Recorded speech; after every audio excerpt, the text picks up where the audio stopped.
আপনি নিক্ষেপ করেন নাই। যখন আপনি নিক্ষেপ করেছিলেন, আপনি তো শুধু বালুকণা ছেড়েছেন, আর ওই বালুকণাগুলি ঘরের চতুর্দিকে সব কাফেরদের চোখে পৌঁছবার দায়িত্ব আমার কুদরত গ্রহণ করেছিল। আমার ভাইয়েরা, নবীজি বিপদে, এতগুলি শত্রু তরবারি নিয়ে তিনি বিপদে ধৈর্য হারা হন নাই। আস্তে করে ঘরের থেকে বেরিয়ে হযরত আবু বকরের বাড়িতে গিয়ে হাজির। দরজায় গিয়ে আওয়াজ দিলেন, আবু বকর। অমনি দরজা খুলে গেল। লাব্বাইক ওয়া সাদাইক। হুজুর বলেন, আবু বকর রে, একটা ডাকে কেমনে সাড়া দিলে? তুমি কি ঘুমাইছিলে না? হযরত আবু বকর বলেন, হুজুর আপনি বলেছেন আমাকে নিয়ে হিজরত করবেন। আমি মনে মনে চিন্তা করেছি, না জানি কত রাত্রে নবীজি আসেন, উঠতে যদি আমার দেরি হয়ে যায়, নবীজি যদি দরজার কাছে দাঁড়ায় দাঁড়ায় আমারে ডাকাডাকি করে, আর আমি যদি ঘুমায় থাকি, তাহলে আল্লাহর নবীর সঙ্গে বেয়াদবি হয়ে যাবে। এই মনে করে বিছানায় না ঘুমাইয়া আপনার গলার আওয়াজ শোনার জন্য এই দরজার সঙ্গে পিঠ লাগাইয়া লাগাইয়া দাঁড়াইয়া ঘুমাচ্ছিলাম। আল্লাহর নবী হযরত আবু বকরকে সঙ্গে করে নিয়ে চললেন মদিনার দিকে। উল্টা পথে রওনা করলেন। বারবার কাবা শরীফের দিকে তাকাতে লাগলেন। বুখারী শরীফে এসেছে, নবীজি বারবার কাবার দিকে তাকিয়ে বলতেছেন, রে কাবা, বড় আশা ছিল তোর কাছে থাকবো, তোর খেদমত করব, কিন্তু তোর নিষ্ঠুর সন্তানেরা তোর কাছে আমারে থাকতে দিল না রে। আল্লাহ নবী মিসফালা দিয়ে জাবালে কেদোয়ার উপর দিয়ে চলে গেলেন জাবালে সুরে। গুহার কাছে যখন গিয়েছেন, হযরত রক্ত হয়ে গেল। হযরত আবু বকর রাদিয়াল্লাহু তাআলা আনহু বলছেন, হুজুর আর উপায় নাই, দিন হয়ে গেল, এখন বুঝি ধরা পড়ে যাব, ওই গুহার মধ্যে গিয়ে আশ্রয় নেই। তবে আপনি দাঁড়ান, গুহার ভিতরে পাহাড়িয়া গুহা, বিচ্ছু থাকতে পারে, সাপ থাকতে পারে, আমি আগে ঢুকি, যদি কোনো হিংস্র প্রাণী থাকে আমার উপর দিয়া আঘাত হয়ে যাক, আল্লাহর নবী হেফাজতে থাকুক। হযরত আবু বকর রাদিয়াল্লাহু তাআলা আনহু গুহার ভিতরে নামলেন। নেমে গুহা সাফ করে হুজুরকে ডাকলেন। হুজুর তাশরীফ ফরমালেন গুহার মধ্যে। হুজুর বলেন, আবু বকর, হেঁটে হেঁটে কষ্ট হয়ে গেছে, তুমি বসো, তোমার উরুর উপরে মাথা রেখে আমি একটু ঘুমায়ে যাই। আল্লাহর হাবিব ঘুমায়ে গেলেন। হযরত আবু বকর লক্ষ্য করে দেখেন চতুর্দিকে অনেকগুলি গর্ত দেখা যায়। এই গর্ত থেকে সাপ আসতে পারে, বিচ্ছু আসতে পারে মনে করে নিজের গায়ের চাদর ছিঁড়ে ছিঁড়ে গর্তগুলি বন্ধ করা শুরু করে দিলেন। কয়েকটা গর্ত বন্ধ করার মতো চাদর আর নাই, পাও দিয়ে চেপে ধরলেন। এক পাহাড়িয়া বিষধর সাপ বেরোবার জন্য চেষ্টা করে বেরোবার পথ খুঁজে না পেয়ে হযরত আবু বকরের পায়ের উপরে দংশন করেছে। বিষের যন্ত্রণায় হযরত আবু বকরের চোখ থেকে পানি দরদর করে পড়ছে। রাসূলুল্লাহর ঘুম ভেঙে গেল। আল্লাহর নবী তাকিয়ে বলেন, আবু বকর, চোখে পানি কেন? বাড়ির কথা বুঝি মনে পড়ে গেছে? হযরত আবু বকর বলেন, ইয়া রাসূলুল্লাহ, আল্লাহর নামে কসম করে বলি, যেই দিন আমি ঈমান এনেছি ওই দিন থেকে আমার মা বাপ, আমার কোলে আমার সন্তান, আমার স্ত্রী, আমার জায়গা জমি ঘর বাড়ি, এমনকি আমার নিজের আত্মার চাইতে হুজুর আপনারে ভালোবাসি বেশি। তাহলে কাঁদো কেন? হযরত আবু বকর বলেন, হুজুর বাড়ির জন্য কাঁদি না, ছেলে পেলের জন্য কাঁদি না, সাপে দংশন করেছে, যন্ত্রণায় কাঁদতেছি। আল্লাহর নবী সঙ্গে সঙ্গে মুখ থেকে থুতু বার করে যন্ত্রণার জায়গায় লাগাই দিলেন। সঙ্গে সঙ্গে যন্ত্রণা বন্ধ হয়ে গেল। হুজুর বললেন, আবু বকর, প্রথম যখন তোমার এই আঘাত করেছিল সাপে, আমাকে কেন তাড়াতাড়ি বলো নাই? এতক্ষণ তো তোমার কষ্ট হতো না। হযরত আবু বকর বলেন, ইয়া রাসূলুল্লাহ, ওটা তো সাপে কাটার যন্ত্রণা, ওই যন্ত্রণায় আমার রক্ত জ্বলতেছে, যন্ত্রণায় যন্ত্রণায় আমার কলেজাটা যদি ফেটেও যেত, আল্লাহর হাবিব আরাম ফরমাচ্ছিলেন, আমি তাকে আরামে বিঘ্ন ঘটাতে পারতাম না। আমার ভাইয়েরা, হযরত আবু বকর, হযরত রাসূল দুজন বসে আছেন। এমনি সময় কাফের বেঈমানেরা খুঁজতে খুঁজতে জায়গা মতো এসে গেছে। একজনে বলে ভিতরে আছে, আর একজনে বলে নাই। পায়ের যদি থাকবে তাহলে মাকড়সায় জাল বুনালো কি করে, পাখি ডিম পেড়ে বসে আছে কি করে, তাদের সন্দেহ হতে লাগলো। এর মধ্যে নাই, একজন বলে আছে আর একজন বলে নাই। হযরত আবু বকর ভয়ের চোটে কেঁদে ফেলেছেন, হুজুর আর উপায় নাই। এই যে অবস্থা, এই অবস্থার ভিতরে, এই অবস্থার ভেতরেও আল্লাহ নবী এতটুকু ঘাবড়ে যান নাই। শত্রুরা তরবারি নিয়ে এসেছে, সুযোগ পেলেই একটু তাকালেই দেখতে পাবে, তুলে মেরে ফেলে দেবে। আল্লাহর হাবিব মোটেই ধৈর্য হারালেন না, এতটুকুন হতাশ হলেন না। আল্লাহ পাকের হাবিব তার সাথীকে কি বললেন? তখন কোরআনে কারীম সূরা তাওবার মধ্যে আল্লাহ তা উদ্ধৃত করেছেন মুমিনদের জন্য, ইযহুমা ফিল গার ইয ইয়াকুলু লিসাহিবিহি লা তাহজান ইন্নাল্লাহা মা'ানা। ও আমার সাথী, ও বন্ধু, ভয় করো না, চিন্তা করো না, আমরা মাইনরিটি নই, আমরাই মেজরিটি। তার কারণ আল্লাহ আমাদের সাথে আছেন। সুবহানাল্লাহ। রাসূলুল্লাহ সাল্লাল্লাহু আলাইহি ওয়াসাল্লাম অত্যন্ত সাদাসিধে জীবন যাপন করতেন। হিজরত করে মদিনায় গিয়ে ইসলামী রাষ্ট্র কায়েম করার পরও তার দায়িত্বটা কাটেনি। হাদিসে এসেছে সে কথা। হযরত আবু হুরায়রা রাদিয়াল্লাহু তাআলা আনহু বলেন, আমি রাসূলুল্লাহর কাছে গেলাম, হুজুরকে গিয়ে সালাম করলাম। আল্লাহর নবী সালামের জবাব দিলেন, কিন্তু দেখতে পেলাম মুখ নড়ে, আওয়াজ বেরোলো না। কারণ কি? কাছে গিয়ে দেখি নবীজি ক্ষুধার যন্ত্রণায় কথা বলতেছেন, আওয়াজ বেরোতেছে না। এত ক্ষুধা লেগেছে আল্লাহর নবীর। 2-4 দিন চলে গেছে, খাবার নাই। রাসূলুল্লাহ সমস্ত গনিমতের মাল, যাকাত সদকার মালগুলি, খাদ্য দ্রব্যগুলি দুহাতে বিতরণ করেছেন। নিজের পেটে খাবার নাই, মানুষকে দিতেছেন। দিতে দিতে এশার নামাজ পড়ে নবীজি ঘরের মধ্যে প্রবেশ করে হযরত আয়েশা সিদ্দিকা রাদিয়াল্লাহু তাআলা আনহাকে ডেকে বলেন, আয়েশা রে, সারাদিন কষ্ট করেছি, দারুণ ক্ষুধা লেগেছে, তাড়াতাড়ি করে কিছু খাবার আমারে এনে দাও। হযরত আয়েশা হুজুরের ক্ষুধার্ত শ্রান্ত ক্লান্ত চেহারার দিকে তাকাইয়া হযরত আয়েশা কেঁদে ফেলেছেন। হযরত মা আয়েশা কাঁদেন আর বলেন, ইয়া রাসূলুল্লাহ, হে আল্লাহর নামের কসম করে বলি, আমি আয়েশার ঘরে কোনো পানি ছাড়া কোনো খাবার নাই।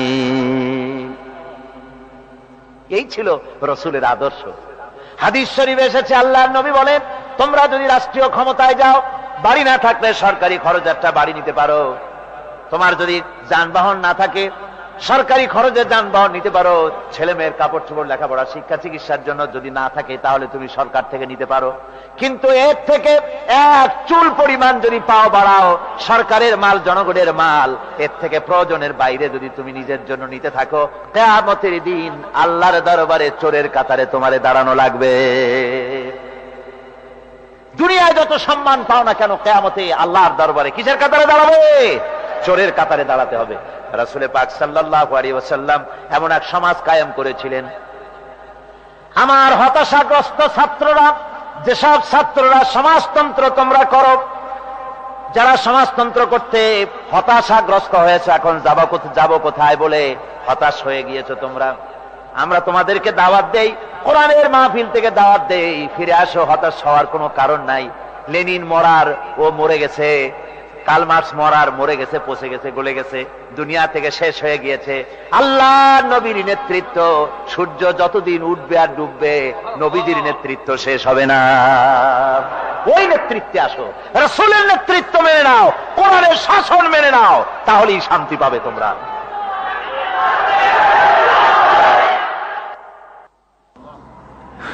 আল্লাহর নবী দুপুরে আরাম করতেছিলেন। হযরত ওমর বলেন, আমি দেখতে গিয়েছিলাম রাসূলুল্লাহকে, আমি যাই সালাম দিলাম, হুজুর উঠে বসলেন। আমি দেখি খেজুরের পাতা দিয়া বুনানো দড়ি, সেই দড়ি দিয়া বুনানো খাটিয়া এখনো মক্কা মদিনায় আছে, যারা হজ করতে গেছেন দেখেছেন। ওই দড়ি দিয়া বুনানো খাটিয়া, ওর উপরে তোশক নাই, বিছানার চাদর নাই, নিজের হাত মোবারক মাথার তলে দিয়া রাসূল শুয়ে আছেন। ওমরকে দেখে হুজুর উঠে বসলেন। ওমর বলেন, আমি রাসূলের পিঠের দিকে তাকায় দেখি দড়িগুলোর দাগ কেটে আছে। আমি সহ্য করতে পারলাম না, আমি শিশুর মতো ডুকরে কেঁদে উঠলাম, বললাম, ইয়া রাসূলুল্লাহ, হে, এই পৃথিবীর কাফির বেঈমানেরা এত শান্তি করলো দুনিয়ায়, আর আল্লাহর হাবিবের পিঠে দড়ির দাগ বরদাস্ত করতে পারছি না। আপনি আমার অনুমতি দেন, একটা তোশক আপনার জন্য বানায় দেই। হুজুর আমার বলেন, ওমর রে, শোনো, দুনিয়ায় শান্তি করার জন্য আমি আসি নাই। আমি যদি হুকুম করি উহুদ পাহাড় আমার জন্য সোনায় পরিণত হয়ে যা, উহুদ পাহাড়টা আমার জন্য সোনা হয়ে যেতে পারে। আমি দুনিয়ায় শান্তির জন্য আসি নাই, এসেছি মানবতার মুক্তির জন্য। পৃথিবীর মানুষগুলিকে বাঁচাতে এসেছি, সাদা কালো মানুষের ব্যবধান দূর করতে এসেছি। রাসূলুল্লাহ নারীর অধিকার দিলেন, সাদা কালা মানুষের ব্যবধান দূর করে দিলেন। পাহাড় সমান উঁচা সাদা কালা মানুষের অধিকারকে প্রতিষ্ঠিত করলেন, বললেন মানুষে মানুষে কোনো পার্থক্য নাই। আরবের উপরে অনারবের, অনারবের উপরে আরবের, ভাষার সাদার উপরে কালোর, কালোর উপরে সাদার, কোন বর্ণ বৈষম্য ইত্যাদি দিয়ে মানুষের ফজিলত হয় না। মানুষের মর্যাদা বাড়ে। ইন্না আকরামাকুম ইনদাল্লাহি আতকাকুম। মানুষের মধ্যে মর্যাদা তোমাদের মধ্যে আল্লাহর কাছে তার যে ব্যক্তি তোমাদের মধ্যে আল্লাহকে বেশি ভয় করে। সুবহানাল্লাহ কোন, সুবহানাল্লাহ কোন। আমার ভাইয়েরা, নবীজি মদিনা মুনাওয়ারায় ইসলামী রাষ্ট্রের রাষ্ট্রপ্রধান হয়েছেন। আজ বাজারে যেতেছেন, যাওয়ার সময় ডেকে ডেকে বলেন, বিধবাদের বাড়ির সামনে দিয়ে যায়, তোমাদের বাজার লাগবে নাকি? এতিমের বাড়ির সামনে থেকে যায়, তোমাদের বাজার লাগবে নাকি? আমারে বলো, আমি বাজার করে এনে দেব। নিজের পেটে খাবার নাই, দুয়ারে দুয়ারে খাবার পৌঁছে গেছে, খাবারের অভাব নাই, মানুষ খাওয়া পেয়েছে, পড়া পেয়েছে, চুরি ডাকাতি বন্ধ হয়ে গেছে। হুজুর বলেন, খায়রুল কুরুনে কারনি, সর্বশ্রেষ্ঠ যুগ আমার যুগ। সুদ বন্ধ হয়ে গেল। রাসূলুল্লাহ বললেন, সুদ আর চলবে না, হারাম। সুদ বন্ধ হয়ে গেল। হুজুর ব্যাংক চালু করে দিলেন। ব্যাংকের নাম হলো বাইতুল মাল। কি নাম হলো?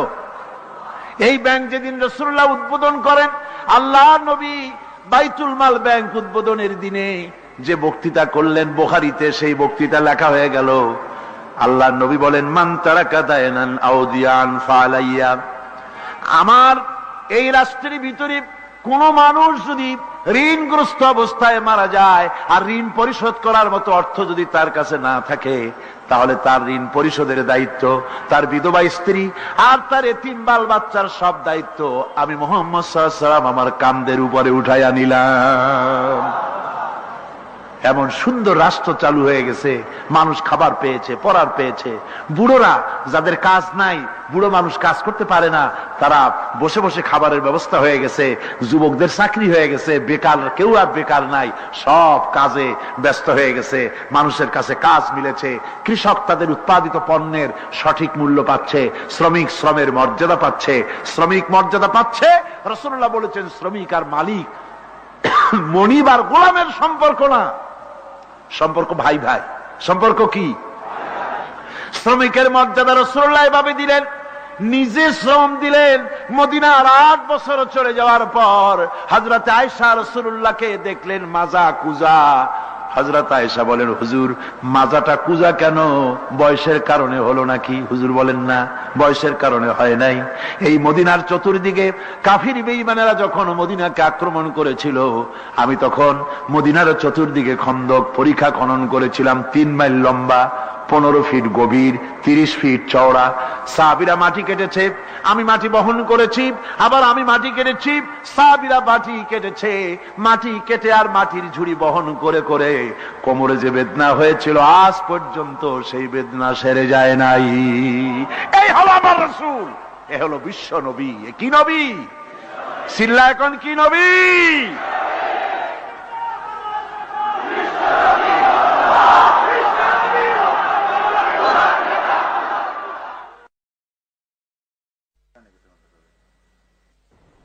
বিসমিল্লাহির রহমানির রহিম। সর্বযুগের, সর্বকালের সর্বশ্রেষ্ঠ মহামানব রাহমাতুল্লিল আলামিন হযরত মুহাম্মদ সাল্লাল্লাহু আলাইহি ওয়াসাল্লাম, যার জীবনের প্রতিটি অংশে আছে শিক্ষা, মহান রব্বুল আলামিনের অকৃত্রিম বন্ধু রাসূলুল্লাহ সাল্লাল্লাহু আলাইহি ওয়াসাল্লামের জীবন থেকে শিক্ষা গ্রহণ আমাদের সবারই একান্ত কর্তব্য।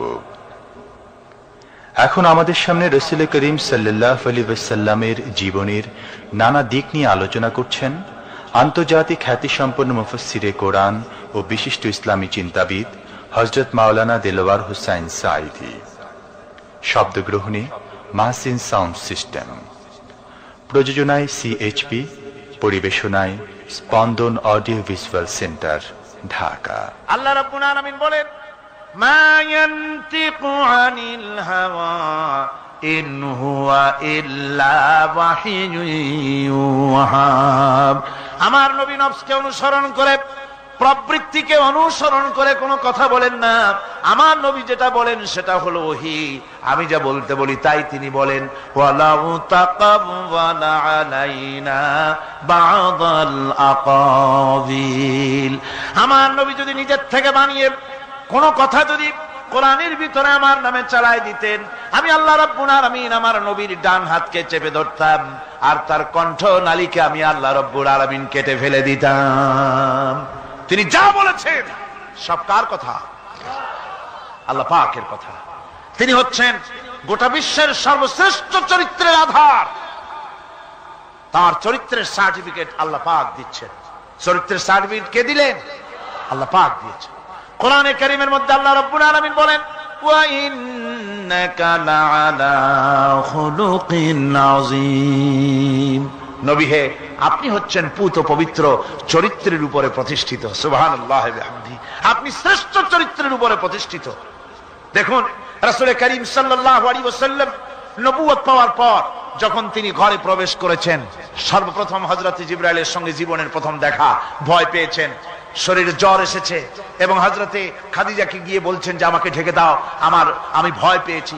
হযরতে খাদিজাতুল কুবরা রাদিয়াল্লাহু তাআলা আনহা তিনি রাসূলকে বলছেন, আবুল কাসেম, হে কাসেমের পিতা, আপনার ভয় পাওয়ার কোনো কারণ নাই, আপনাকে জিন বা শয়তান কোনো অনিষ্ট করতে পারে না, কারণ আপনি এতিমদেরকে মিসকিনদেরকে খেতে দেন, আপনি বিধবাকে আশ্রয় দেন, আপনি প্রতিবেশীর হক আদায় করেন, আপনি আত্মীয়দের হক আদায় করেন।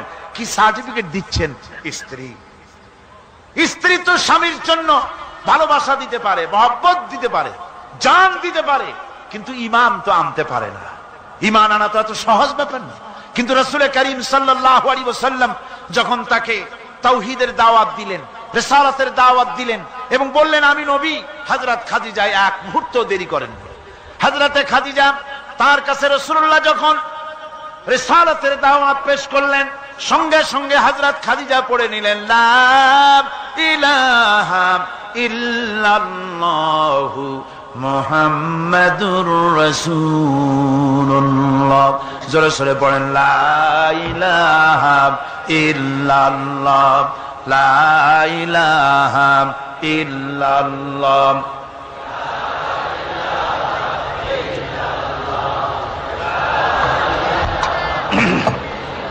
মহব্বতের সাথে জোরে সরে পড়েন, লা ইলাহা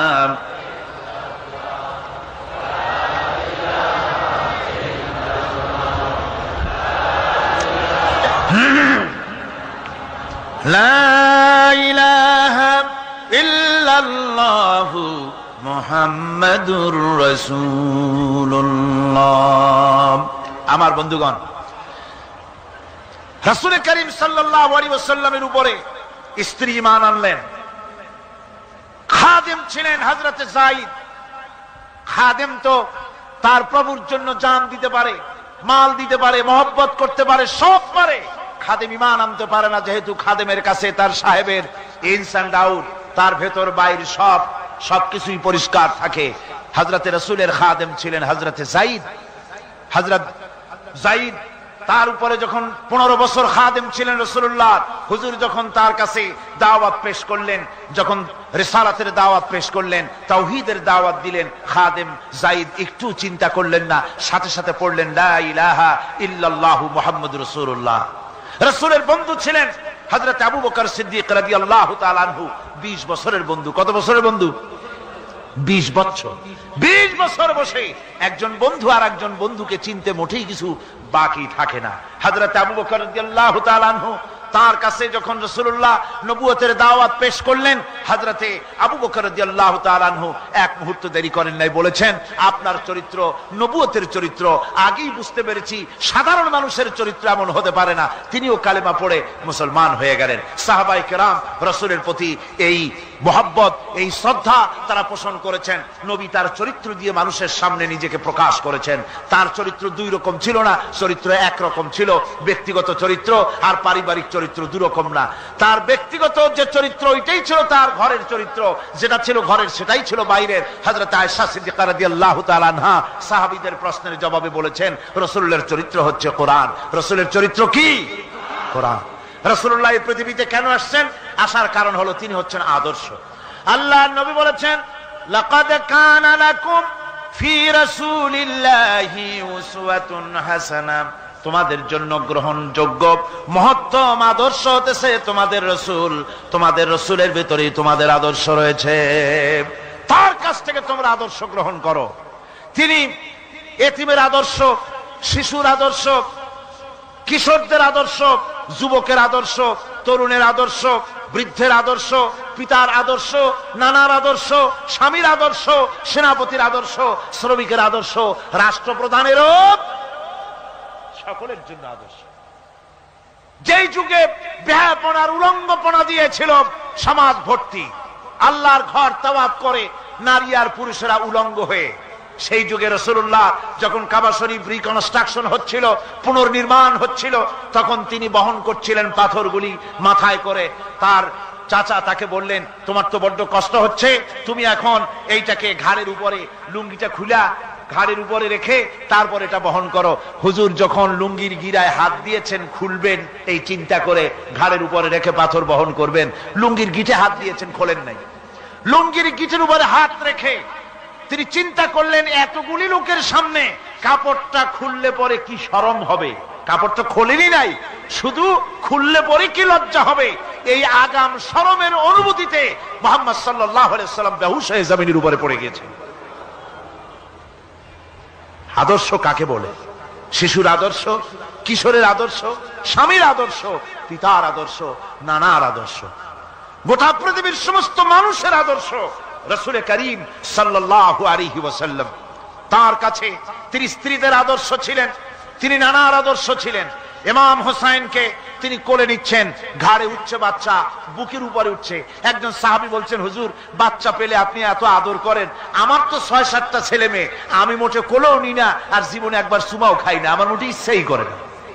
হুজুর বললেন, আল্লাহ যদি তোমার দিলের মধ্যে রহম পয়দা না করেন তো আমি কি করতে পারি। হুজুর বাচ্চাকে নিয়ে আদর করছেন। ইমাম হোসাইনকে বলছেন, হোসাইন কে বড় বলো তো, তুমি বড় না আমি বড়? হোসাইন বলছেন, নানাজি আমি আপনার থেকে বড়। আশ্চর্য কথা, তুমি আমার থেকে বড় কিভাবে?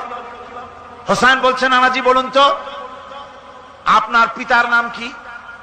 হুজুর বলছেন, আমার পিতার নাম আব্দুল্লাহ। হোসাইন বলছেন, এই আব্দুল্লাহ এই পর্যন্তই শেষ, আপনি তো আমার পিতার মতো পিতা পান নাই, আমার আব্বার মতো আব্বা আপনার আছে। আমার আব্বাকে বলা হয় আসাদুল্লাহিল গালিব, সমস্ত কাফেরদের জন্য বিজয়ী বীর বাঘ আমার আব্বা। এবং আমার আব্বা সম্পর্কে আপনি বলেছেন, আনা মাদিনাতুল ইলম ওয়া আলিয়ুম বাবুহা, আমি হচ্ছে একটি জ্ঞানের রাজ্য আর আলী হচ্ছে সেই রাজ্যে প্রবেশের প্রধান তোরণ। আমার বাপের মতো বাপ আছে আপনার? হুজুর আশ্চর্য হয়ে গেলেন, বাচ্চা বলে কি? হোসাইন বলছেন, নানাজি এবার কোন তো দেখি, এবার বলুন তো দেখি আপনার মায়ের নাম কি? হুজুর বলছেন, আমার মায়ের নাম আমেনা। হযরত হোসেন বলছেন, এই আমেনা পর্যন্তই শেষ, কয়জনে চিনবে কর? আমার মায়ের মতো একটা মা আপনার আছে? আমার মায়ের মতো একটা মা আপনি পেয়েছেন? আমার মাকে চেনেন? আমার মা হচ্ছেন জান্নাতের সাইয়্যিদাতুন নিসা, জান্নাতের সমস্ত মহিলাদের সরদারিনী আমার মা ফাতিমাতুজ জাহরা রাদিয়াল্লাহু তাআলা আনহা। আমার মায়ের মতো একটা মা আপনি পেয়েছেন? হোসেন বলছেন, নানাজি আরো বলবো নাকি? কয় হ্যাঁ বলো। বলছেন, নানাজি এবার কোন তো দেখি আপনার নানার নাম কি? হুজুর বলছেন, আমার নানার নাম আব্দুল ওয়াহাব। হোসেন বলছেন, এবার আপনি মানুষের কাছে জিজ্ঞেস করেন কয়জন এই আব্দুল ওয়াহাব রয়েছেন? আপনি কি আমার নানার মতো একটা নানা পেয়েছেন? আমার নানাকে আপনি জানেন? আমার নানা সাইয়্যিদুল মুরসালিন, আশরাফুল আম্বিয়া, রাহমাতুল লিল আলামিন, বিশ্বনবী জনাবে মুহাম্মদ রাসূলুল্লাহ সাল্লাল্লাহু আলাইহি ওয়াসাল্লাম।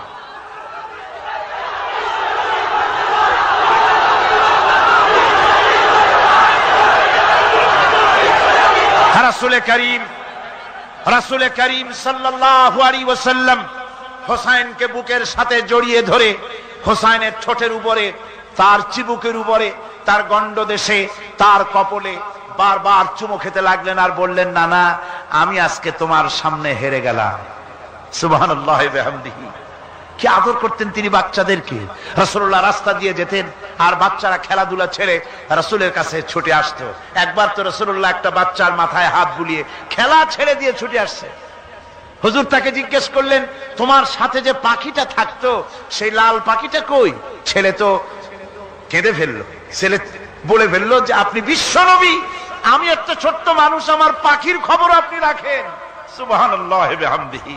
রাসূলুল্লাহ তার চরিত্র দিয়ে মানুষকে জয় করেছিলেন, মহব্বত দিয়ে।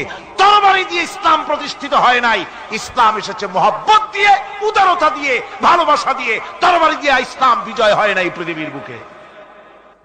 পিতামাতার প্রতি ভালোবাসা ইসলামের এক মহান শিক্ষা, যা দেখতে পাওয়া যায় রাসূলুল্লাহ সাল্লাল্লাহু আলাইহি ওয়াসাল্লামের চরিত্রে।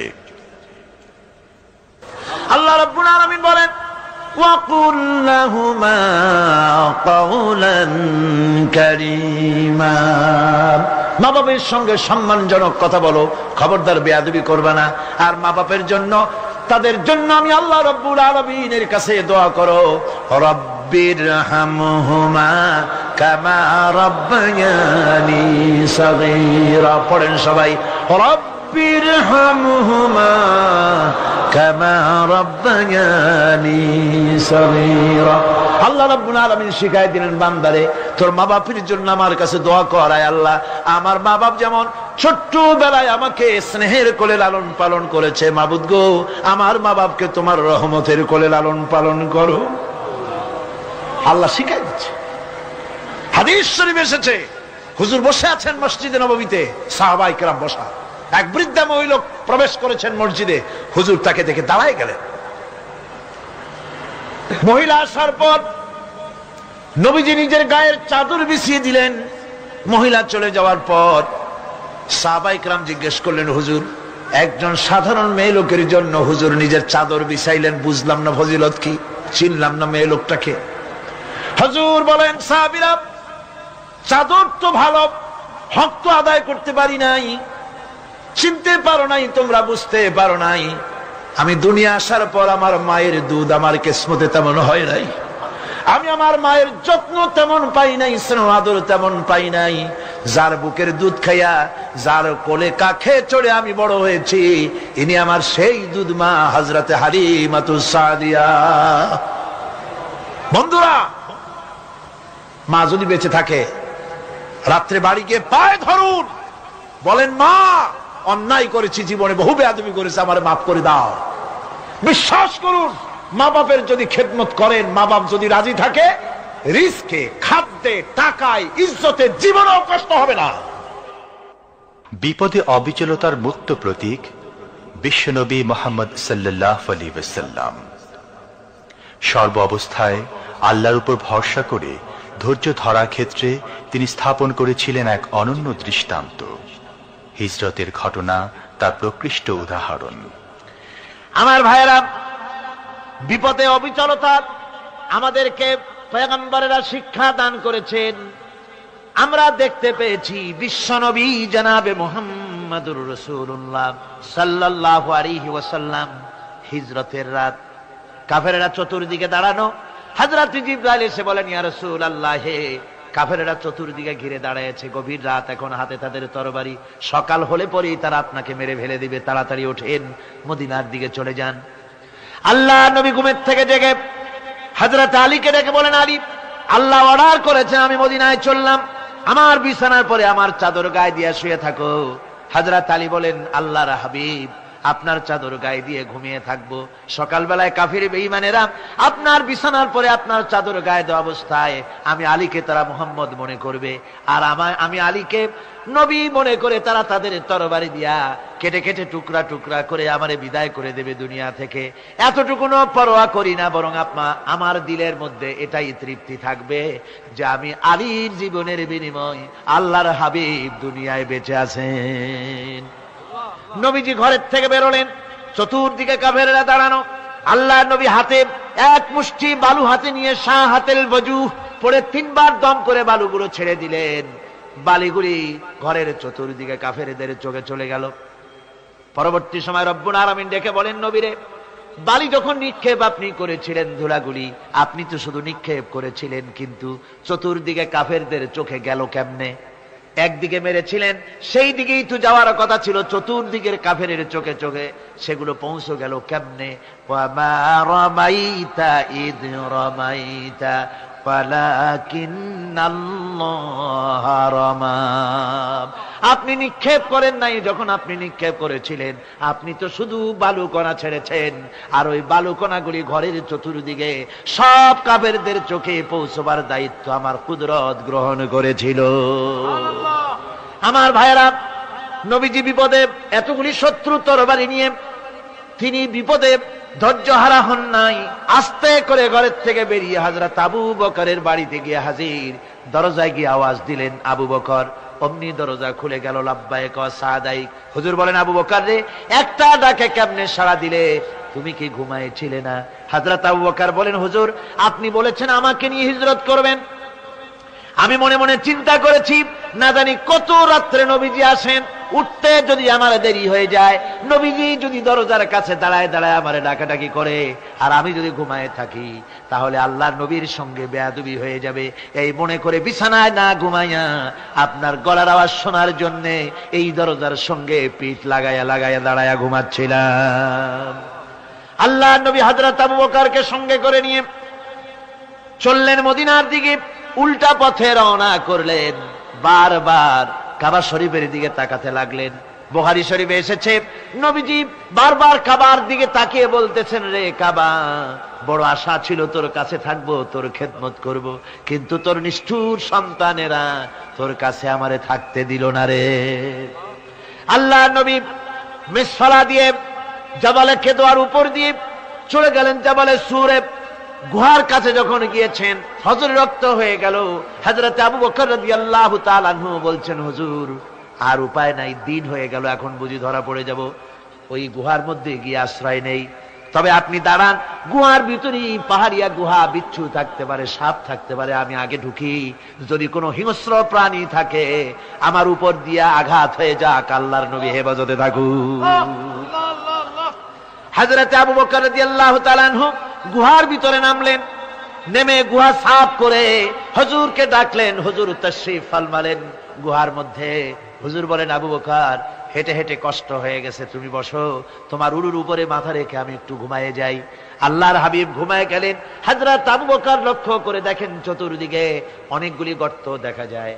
এই গর্ত থেকে সাপ আসতে পারে, বিচ্ছু আসতে পারে মনে করে নিজের গায়ের চাদর ছিঁড়ে ছিঁড়ে গর্তগুলি বন্ধ করা শুরু করে দিলেন। কয়েকটা গর্ত বন্ধ করার মতো চাদর আর নাই, পাও দিয়ে চেপে ধরলেন। এক পাহাড়িয়া বিষধর সাপ বেরোবার জন্য চেষ্টা করে বেরোবার পথ খুঁজে না পেয়ে হযরত আবু বকরের পায়ের উপরে দংশন করেছে। বিষের যন্ত্রণায় হযরত আবু বকরের চোখ থেকে পানি দরদর করে পড়ছে। রাসূলুল্লাহর ঘুম ভেঙে গেল। আল্লাহর নবী তাকিয়ে বলেন, আবু বকর, চোখে পানি কেন? বাড়ির কথা বুঝি মনে পড়ে গেছে? হযরত আবু বকর বলেন, ইয়া রাসূলুল্লাহ, আল্লাহর নামে কসম করে বলি, যেই দিন আমি